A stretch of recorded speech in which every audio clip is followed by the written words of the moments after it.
Welcome to the Staff Wellbeing Champions programme here in NHS Tayside. Absolutely delighted to have you join us today on this online training session in preparation for the workshop. The Staff Wellbeing Champions programme here in Tayside is brought to you by the Department of Spiritual Care's Staff Wellbeing Service and by Healthy Working Lives. So the aim of today's video session is to help you prepare for the forthcoming Staff Wellbeing Champions workshop. You've applied to be a Staff Wellbeing Champion. Your manager's given you approval, a recommendation that you're a suitable person for this role within your team. And we are thrilled because at the moment we've got about 250 people who are looking to join this programme. That's NHS Tayside staff who have a passion and a vision for supporting their colleagues' well-being at work. So today's video will help you understand what influences our mental well-being, both positively and adversely, and also in considering what things contribute to our workplace well-being. Now, the aim of the workshop, when you get to it, that's the online workshop, is to prepare you more thoroughly to be a staff wellbeing champion in your team, area or department. And the workshop will help you understand the role of the staff wellbeing champion, what it is, and also to reassure you what it isn't. We're not going to put some great burden on you that you just can't carry. Also, it'll help you identifying the skills, resources and support that you will gain through the programme itself. So a brief outline of this video session. We're going to look at three things: personal well-being and what it means for you, workplace well-being, how it works for you, and managing our well-being as you go home. So first of all, let's ask that question: what is well-being? After all, there are all sorts of definitions out there. A helpful one says that it's a positive state of mind and body, feeling safe, able to cope with a sense of connection with people, communities, and the wider environment. So you see, it isn't just about well-being as an individual, it is about our connectedness to others around us, whether that's family, friends, neighbours, or work colleagues. So it does include aspects of our subjective well-being, such as having a sense of control, having choices that we can make, having a sense of purpose in our life, of belonging and positive relationship with others. It doesn't mean that you'll not face situations that you find difficult. It does mean, though, that you feel that you have the resilience to cope when times are tougher or more challenging than usual. But it's important to make a distinction at this stage. We want you to understand that the role of the staff wellbeing champion is not a mental health role. What we're not expecting you to be is a therapist, a psychiatrist, a psychologist, or a counsellor. Instead, this role is one about mental well-being. The role does involve an awareness of what impacts mental well-being. This diagram, I think, is helpful in understanding some of the distinctions between mental illness and mental well-being. Sometimes it's easy for us to assume that just because somebody has a mental illness or mental health condition, that means their mental well-being must automatically just be terrible. And equally, we can easily assume that just because someone doesn't have a mental illness, that means their mental well-being's good. I want to tell you that through my work in the Staff Wellbeing Service, I have come across people who have got mental illnesses, and yet it's being managed really, really well, and they've got good, positive mental well-being. Equally, I've come across people with no diagnosed mental illness, but they've got poor mental well-being. So I think it's important for all of us that we have a nuanced understanding and not make big generalized assumptions. So let's think first of all a bit more deeply about personal well-being and the sorts of things that impact it. And I guess one of the things right at this stage I want to emphasize for us as staff, that self-care is really important for us in the caring professions. After all, how can we look after others if we don't look after ourselves? You may have seen this picture on an airline safety briefing, and this idea that an adult puts their oxygen mask on before the child does, and it sounds counterintuitive when you describe it, but actually that principle of, as a carer, you're only able to care for others if you've looked after yourself well to start with. So we want to emphasise that as staff in NHS Tayside, we want to encourage good self-care. Now, this diagram of the 7 dimensions of well-being I think is really helpful. Why?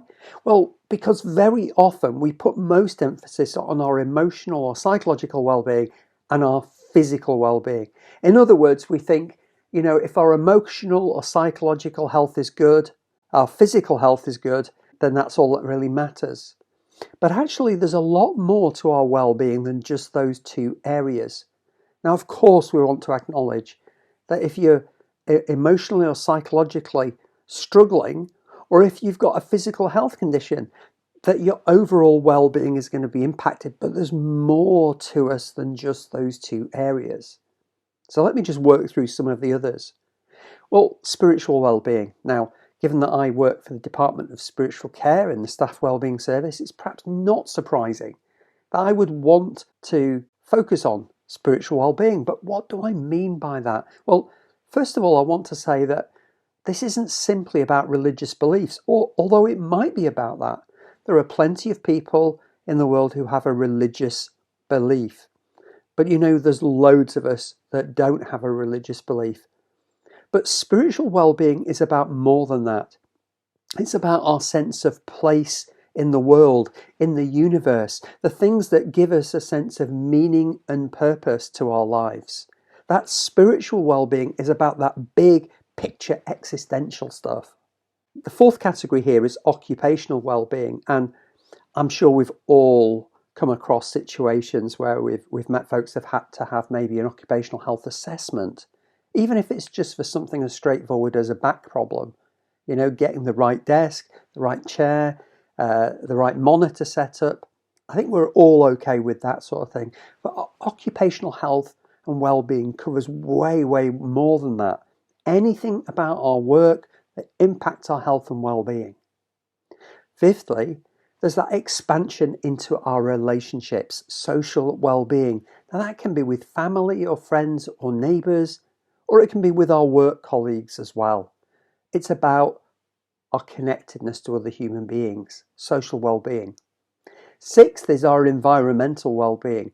And that could be the big picture scale of the problems of climate change on one level, but it could come down to really local stuff, like you've got a neighbour whose dog that keeps barking all night and wakes you up, or a friend of mine who lives very close to a bus depot who get all the engines of the buses going at 4 o'clock in the morning and he can't sleep and he comes to work exhausted. It can be the fact that your house has got damp. I mean, there are all sorts of factors about the world around you, whether it's your house or home, whether it's your neighbourhood or the world at large.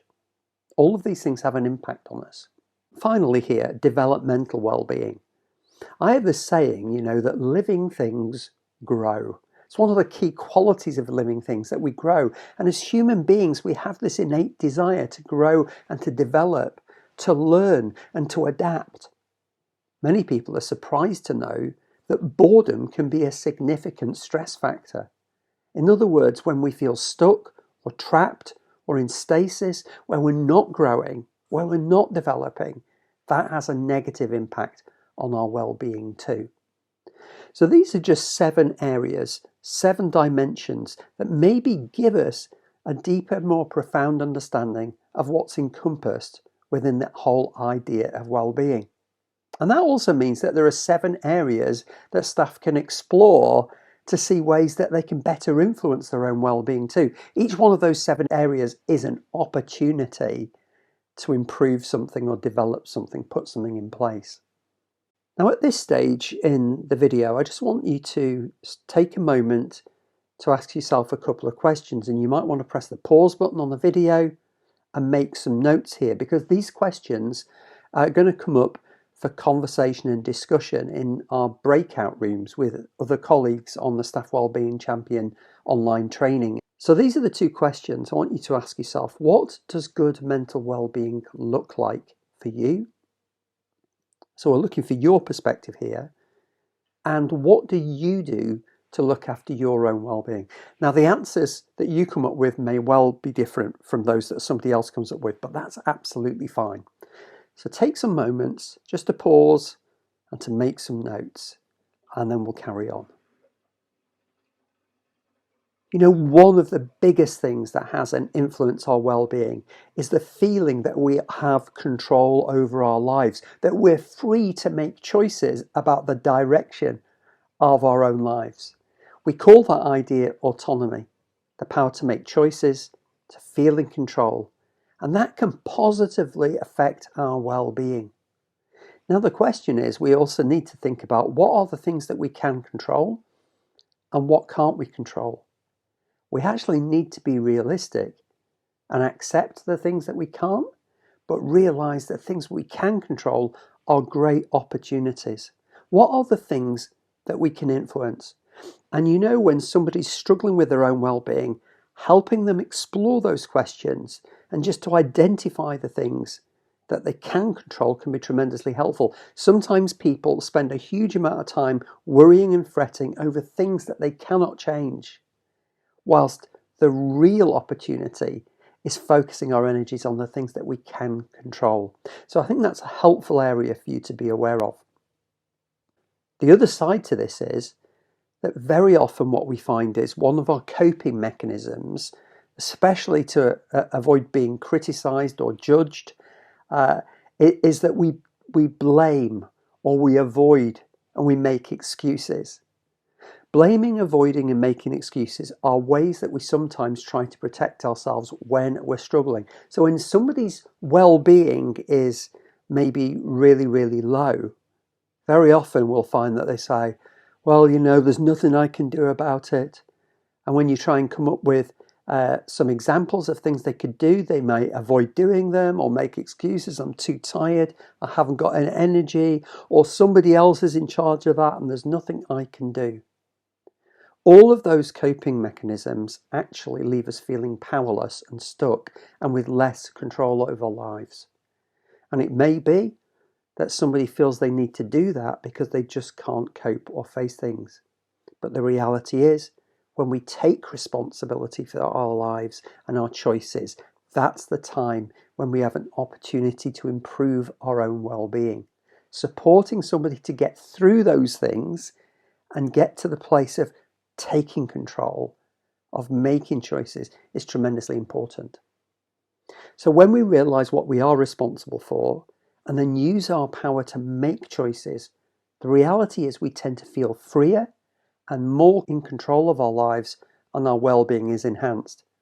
It's a bit like the difference between being the passenger in a car, where you feel like you've got no control over the direction you're going, and moving across and taking control of the car yourself. You're the one steering. You're the one that chooses where you're going and how fast you get there. Now, what I want to do next is to think a little bit about some of the early warning signs that our well-being is struggling. One of the most common phrases I find people use to describe this is that of feeling like they're running on empty. Now, we're all probably familiar with the dashboard of a car, and here I've got a picture of that fuel tank running really, really low. I run some workshops in self-care, and one of the things I do in those workshops is help staff explore the idea of their own well-being fuel tank that they have within them. All of the energy, strength and resources that give them a high sense of well-being, that fuel them for all of their day and weeks and months activities, whether it's at home or at work. What fills my tank and what drains my tank? Now, if you're interested in finding out more about that, you can have a look at the Staff Wellbeing Service Self-Care workshop. But I think that image is quite helpful to encourage staff to explore. So what are some of the early warning signs? I want you to take some moments again to think. You might want to pause the video at this point and ask yourself, what are some of the early warning signs that might alert you that someone's mental well-being may be being affected? So you'll get an opportunity to feedback some of that stuff when we come to the online workshop. Secondly, let's just briefly think about workplace well-being and ask another question. How do you think poor staff well-being affects the workplace? What do you see? Now, I'm sure all of you have had experiences of seeing people struggling, or maybe even struggling yourself. And again, I want you to take some moments to maybe make some notes on this so that when we come to the breakout groups and discussion in the workshop, we've got something just to feedback on. So workplace well-being. Well, the reality is we have choices about how we take care of ourselves. We also have choices about looking out for each other. One of the great things about the Staff Wellbeing Champion programme is that it's about staff saying we want to support and encourage one another's well-being. The choices we make can influence the quality of our workplace. A lot of the time we can complain about our teams or our departments and say, it's not a great place to work. But I want you to understand that you and your team are in control of the culture of your team. And you have the opportunity to shape a great well-being culture. Sometimes, we just give up and we think, no, there's nothing we can do. But, there is a lot that we can do to support each other. Look out for each other and recognize if a team member is struggling or distressed. Listen to each other as a first point of contact. This is a highly undervalued quality, I think. Be kind to each other and recognize your own and others' strengths. Kindness is a beautiful characteristic. And of course, be more self-compassionate. Sometimes we are so hard on ourselves. We have a negativity bias. And so often we go straight to the things that didn't work, the things that we didn't do well. We tend to be much harder on ourselves. So a bit of self-compassion goes a long way. One of the things that can help is also focusing on completing tasks. It's terrible, isn't it, when feel like you've got a conveyor belt of work that just keeps coming. And no matter how hard you get one task done, a whole 3 or 4 more are appearing at the other end of the desk. When we have lots of tasks, we can easily feel overwhelmed and fail to recognise what we're doing well. So take time to say, I did a great job there, and stand back to look at it with some satisfaction. And of course, take your breaks, whether that's a tea break or your lunch break. We all recognise it's the first thing that we often give up for the sake of the work. The NHS is a caring profession. It attracts caring people. So very often what happens is we're more likely to care for others than we are for ourselves. So taking time to look after our own well-being is massively important. But keep your eyes open for the well-being of others within your team too. 5 ways to well-being is a simple idea that has these 5 phrases that remind us of key factors. Connect. Be connected to other people around you. Don't get isolated. Massively important, those relationships around you. Be active. Sometimes we're so busy that we don't take time to keep fit and active. Maybe use your break or your lunchtime to get out and have a brisk walk and get some fresh air and come back in. Keep learning. I've already spoken a bit about that, but sometimes just learning something new, whether that's a hobby or a new activity, whatever it is, that sense of growing, massively important. Give. It's so amazing when we do something for somebody else. That sense of giving, that we're not just taking, not just grabbing. That giving to other people is hugely important. And take notice. Take notice of how you're feeling. Take notice of how others are feeling. Takes that moment to stop, to look and to listen. 5 brief ideas on ways to support your well-being. So around workplace wellbeing, we can take the opportunity to reflect on what we've achieved and not just what you feel hasn't gone well. I've spoken a bit about it already. But it's also important to take the opportunity to thank each other for your hard work and commitment every day. Just getting that sense of positivity back into a team. Some of you, I know, have come across the going home checklist, and it's something that you can do at the end of the working day, either individually or as a group. It's about taking a moment to think about your day, acknowledging one thing, yes, that was difficult during your working day, and then to let go of that. But also consider 3 things that went well. I can almost guarantee you're going to find it easier to think of 3 things that didn't go well and to think of one that did. But we're turning that narrative around, aren't we? We're considering 3 things that went well. So we're going to go home encouraged. Check on your colleagues before they leave. Hey, how are you doing? Are you okay? And are you okay? We're here to support you. Now, switch your attention to home. That's where you're going next. You're leaving work behind. So rest and recharge. A great checklist, and you may find it really, really helpful to use that with your team. And that brings us, of course, to the third category here, well-being as you go home. I don't know whether you've thought much about that transition. All of us will have a journey because we don't live at work. We have somewhere else, which we go home to. It may be that we're going home to an empty house, or it might be that we've got family or flatmates, but we also may have some significant caring responsibilities there. I love that picture in the middle of the toddler holding onto the dad's leg. And you may even have that realization that on your way home, you know you're going to go back to more caring tasks and responsibilities. Well, we need to recognize the reality of home life and what we're going home to and be realistic. If you have a longer journey home, whether it's by car or bus or train, that may give you time to transition a bit more easily and to let go of some of the work stuff, to reflect on it, and give you time to prepare for the stuff that's ahead. But don't forget, it isn't just about the relationships at home or the caring tasks. It's also important that you have time for yourself in hobbies or interests or exercise to help you keep your own well-being and your body going. So that's been a really, really quick run through as an introduction to issues around well-being.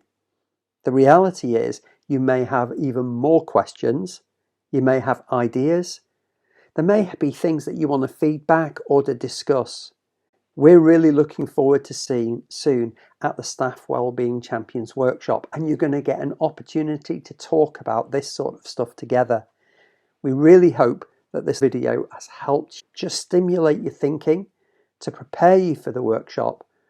And don't forget to make sure that when you're signing into the workshop on the day on Microsoft Teams, just to get there a few minutes early so that we're ready to go bang on the start time. We look forward to seeing you soon. Take good care. Bye-bye.